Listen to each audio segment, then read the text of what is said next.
जीवनामध्ये काय करायचं असेल तर एक लक्षात ठेवा, मला माझं ध्येय गाठायचं आहे आणि ते ध्येय गाठणार कितीही संकट आली तर संकटांना आपण विरोधकपणे तोंड देणार आहोत, कारण मी सातत्याने सदैव म्हणत आलेलो आहोत. आणि संकट माणसाची प्रगती अडवायला येत नसतात, तर संकट माणसाला प्रगती पथाकडे नेण्यासाठी त्यांच्या पंखांना बळगं देण्यासाठी आलेली असतात.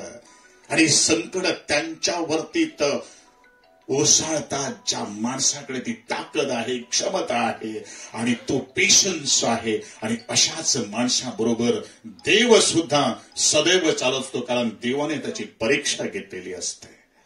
आणि म्हणूनच मी एवढंच म्हणेन की अडथळ्यांना घाबरून थांबणं हे आमच्या नसामध्ये नाही आहे. आपल्या त्या अडथळ्यावर मात करून कसं काढावं, कारण शंकर आमोणकर आपल्या भाषणामध्ये सांगितलेलं आहे की छत्रपती शिवाजी महाराजांच्या स्वराज्यामध्ये पाय ओढण्याचं सुद्धा काम झालं होतं. स्वतःच्या घरच्या आणि स्वतःच्या मंत्रिमंडळातल्या लोकांनी सुद्धा त्याला संपवायचा प्रयत्न केला, विषबाधन करून संपवायचा प्रयत्न केला, पण कधीही डगमगले नाही. त्यात संभाजी राजांना बदनाम करण्याचा प्रयत्न केला, पण ज्या एका राजानं वयाच्या 16व्या वर्षी संस्कृतमध्ये ग्रंथ लिहिला, आजपर्यंत अशी एवढ्या लहान वयामध्ये ग्रंथ लिहिणारा माणूस कोणी नाही, ते त्या संभाजी महाराजांना करून दाखवलं. पण संभाजीची ओळख काय झालेली आहे? संभाजीची ओळख 2 शब्दात झालेली आहे, रगेल आणि रागेल.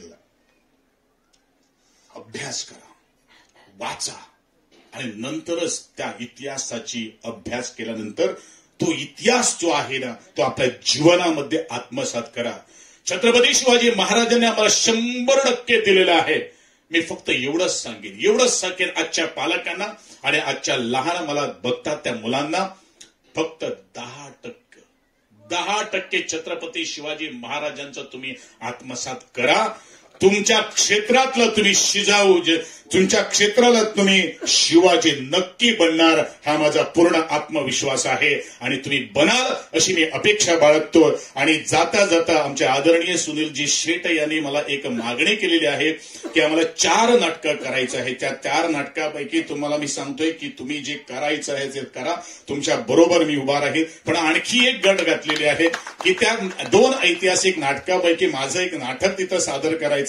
मी त्याचीच शाश्वती मी तुम्हाला देत नाही, परंतु तुम्हाला नाटक बघण्यासाठी मी छत्रपती संभाजी महाराजांच्या भूमिकेत याच वास्कोच्या रवींद्र भवनात आणखी अवघ्या दिवसातच मी तुमच्या भेटीला येणार आहोत. तुम्ही सर्वांनी यावं एवढंच मी तुम्हाला सर्वांना आवर्जून विनंती करतोय.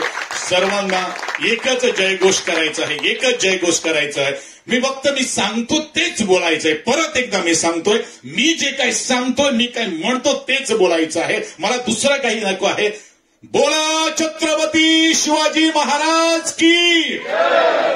चुकलात आपण, तुम्ही चुकलात पण गैर वागलात नाही. मी म्हटलं होतं बोला छत्रपती शिवाजी महाराज की जय. अरे छत्रपती शिवाजी आमचे, अरे छत्रपती शिवाजी महाराजांचं नाव घ्यायचा जर आम्हाला अधिकार नाही, आम्ही फक्त जयघोष करायचं जर आपण समाधान मानलं, तर मला वाटतं आमच्या क्षेत्रातले शिवाजी आपण कधीच बनणार नाही. तुम्ही छत्रपती शिवाजी व्हायचं असेल, तुम्हाला जिजाऊ जर व्हायचं असेल, तुमच्या क्षेत्रातला जर संभाजी व्हायचं असेल, येसाजी व्हायचे असेल, तर येसाजी म्हणता जाता जाता मी एवढंच म्हणेन, तुमच्या ज्ञानासाठी म्हणेल की शिवाजी या शब्दाचा अर्थ जर काय जर असेल तर मी एवढंच म्हणेन, तो 65 किलोची तलवार बागवतो तो येसाजी, 2000 शत्रूशी जो लढतो तो बाजी, एक हात कापला तरी शेवटपर्यंत लढतोय तो तानाजी, अवघ्या 8 तासात दिल्लीहून पुण्यामध्ये घोडा घेऊन येतो तो संताजी, दुश्मनांच्या छावणीत जातो ना त्या छावणीचा कळस कापून आणतो तो धनाजी, उभ्या वाघ्या डहाण्याला फोड पाडतोय तो संभाजी, आणि या सर्वांना एकत्र घेऊन त्या स्वराज्याचं नंदनवनाचं तोरण बांधतोय तो शिवाजी.